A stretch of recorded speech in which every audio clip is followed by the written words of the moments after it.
On today's slate of Steelers news and rumors, first up, the latest Steelers injury updates from Mike Tomlin on Tomlin Tuesday this afternoon. Then we'll get into a recent Steelers wide receiver target that ended up getting released by his team earlier today. I'm going to let you know whether I think the Steelers should pick up that current wide receiver free agent. Then we'll talk about the running back position a little bit because Bleacher Report linked 2-star college running backs to the Pittsburgh Steelers. We'll talk about both of those guys later in today's show. And then we'll finish up today's show with a little bit of a discussion. Who's more valuable to the Steelers defense, TJ Watt or Cam Heyward? If you want my answer to that question, make sure you stick around to the end of today's edition of Steelers Talk by Chat Sports. And before we get into the content today, guys, if you want my full Russell Wilson film breakdown from last week's game versus the Cleveland Browns, I'm going to be putting up a bunch of film clips from my film study later tonight. So if you guys want to go see that, you guys can follow me at Jack_Sperry. And I also put out my instant reaction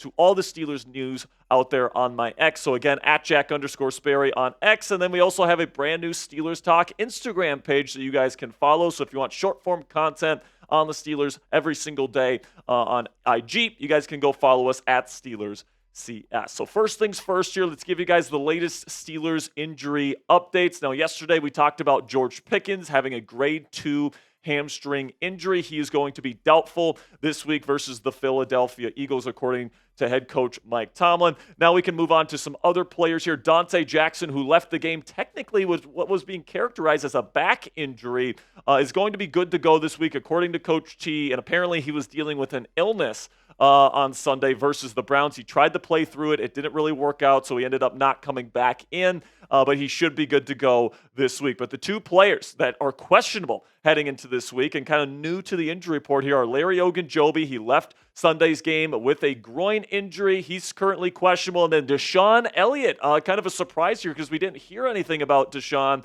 on Sunday. He had a little bit of hamstring tightness early in the week this week. He is currently questionable to go. Coach T says that these guys might play depending on how much they participate in practice this week. Now we'll shift gears here to the free agency front here as KJ Osborn, former Patriots receiver, he was being linked to the Steelers in trade rumors before the NFL trade deadline, ended up being released by the Pats earlier today, and there are some people that are questioning, should the Pittsburgh Steelers consider bringing in KJ Osborn, especially now that George Pickens is dealing with an injury and might miss multiple weeks? Well, here's what we got on KJ Osborn, guys. He's 27 years old. He's about a little bit over 200 pounds and just under 6 foot tall. And, he has played in Minnesota. So, in that Kevin O'Connell kind of Sean McVay style of offense, you do have to be a good run blocker in that type of system. So I think he could fit in the run blocking culture that Arthur Smith likes in his receivers. But at the end of the day, guys, he's not a great athlete and he's not really a great route runner either. Plus, he's got a pretty major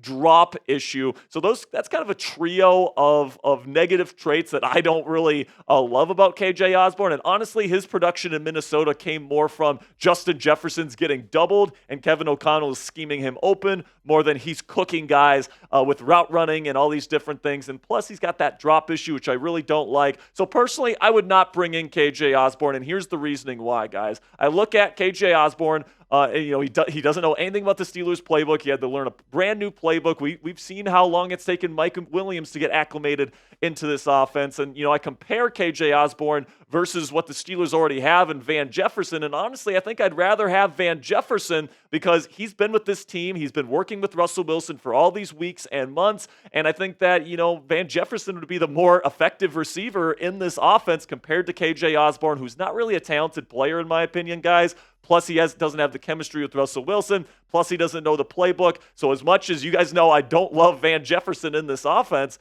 I think I'd rather have him than KJ Osborn at this point. So let me know down there in the comment section what you guys think. Which receiver would you rather have here in the Steelers offense? Type KJ Osborn or type KJ for KJ Osborn, or type VJ for Van Jefferson. This will be the pinned comment on today's show. So YouTube's going to throw you an ad break here in just a couple of seconds. And also, I'm going to be telling you about our sponsor today at Public Rec. And while I'm talking about today's sponsor, find that pinned comment at the top of the comment section and give me your answer. And before we get to the rest of today's Steelers news and rumors, let's have word from our sponsor here at Public Rec. And let's be real, guys. Wearing pants absolutely sucks. Who decided that stiff, uncomfortable fabric digging into your family jewels was necessary to go out and look put together? Well, I'm here to tell you guys that those days are finally over. Public Rec has developed the revolutionary Daymaker pant, and they're super stretchy, and they've made an elastic waistband, but you can wear them absolutely anywhere. Whether you're kicking back with watching holiday movies, making your way through leftovers, or watching bowl games with the boys, these pants have you covered. Heck, they'll even keep you looking sharp for that awkward holiday party with your in-laws. Give the gift of comfort to yourself with somebody you love this holiday season with Public Rec's Daymaker pants. And for a limited time only, you guys can get 20% off your entire order with code CHAT20 at publicrec.com. That's 20% off when you use code CHAT20 at publicrec.com. And guys, it's more than just pants. I'm currently wearing one of their shirts right now. You guys can see how super stretchy this is. I also wear this shirt in the summer as well. You guys might notice it's black, but it's still super breathable, which allows you to wear these kind of black designs out even during the summer, which is fantastic. But what I really love about Public Rec, guys, is that it's one of the only pants companies that has like the customized, tailored settings for their pants. And me being tall and skinny, it's always tough to find pants. Either the waist is too big or they're not long enough usually. But with Public Rec, I can tailor my sizes perfectly so that I can be looking good no matter time of the year. You guys can stop suffering in regular pants and give the gift of comfort this holiday season. For a limited time only, our listeners get 20% off when you use code CHAT20 at checkout. That's 20% off with the code CHAT at publicrec.com. After you purchase, they'll ask you where you heard about them. Please support our show and tell them that we sent you. A big shout out to Public Rec for sponsoring today's edition of Steelers Talk. So now let's talk about what Bleacher Report had to say about two draft-eligible running backs that they think are great fits for the Pittsburgh Steelers heading into the 2025 NFL draft season. So the draft fits that they had were Omarion Hampton out of North Carolina, and then also Cam Scatabo, the Arizona State running back that is kind of capturing the imagination of the country after Arizona State ended up winning the Big 12 championship this past weekend. You take a look at what Brent Soblensky out from Bleacher Report had to say about the fit of Omarion Hampton here. He says his best traits are an ability to get downhill and run behind his pads while not being a typical 220-pound plow horse. He has the ability to break off long runs and double as a legitimate threat out of the backfield. In fact, the running back led the Tar Heels this season with 38 receptions, which is as much of an indictment of the team as it is a positive for the player. The 21-year-old brings an NFL-caliber build, physicality, and the chance to be a true three-down back,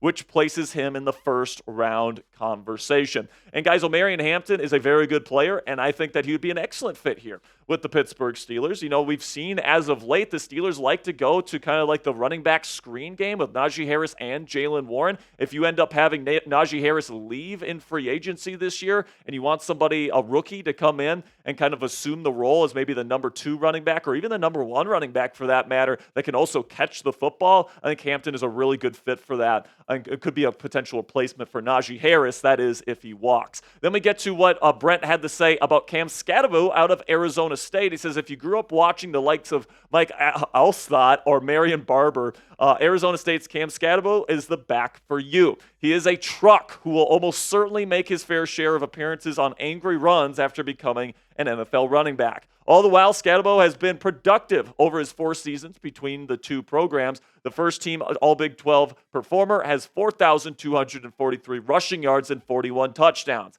However, this power back isn't simply a sledgehammer. He has soft hands as a receiver with 104 career receptions for 1,287 yards receiving. So listen, man, I think Scatabo would also be a nice addition for the Pittsburgh Steelers. I don't think it's going to take as high of a draft pick to get him. And with Jaylen Warren already in the building, and yes, I know he's a restricted free agent, but I do think he'll be back with the Steelers next offseason. I mean, he's kind of, you know, your lightning kind of running back. And if you want to kind of stick with the thunder and lightning kind of dynamic, even if Najee Harris leaves, I think Scatabo is kind of that truck, kind of that big, powerful thunder type running back that could certainly fit that mold if the Steelers want to replace Najee in this backfield next year. Some other top running back prospects that's worth talking about in terms of the Pittsburgh Steelers if Najee Harris does in fact leave next offseason. Ashton Gianti out of Boise State, probably going to be a first-round pick in the next year's NFL draft, in my opinion, should be the Heisman Trophy winner this year. Quinshon Judkins out of Ohio State. I mean, if you've played CFB 25, you know how crazy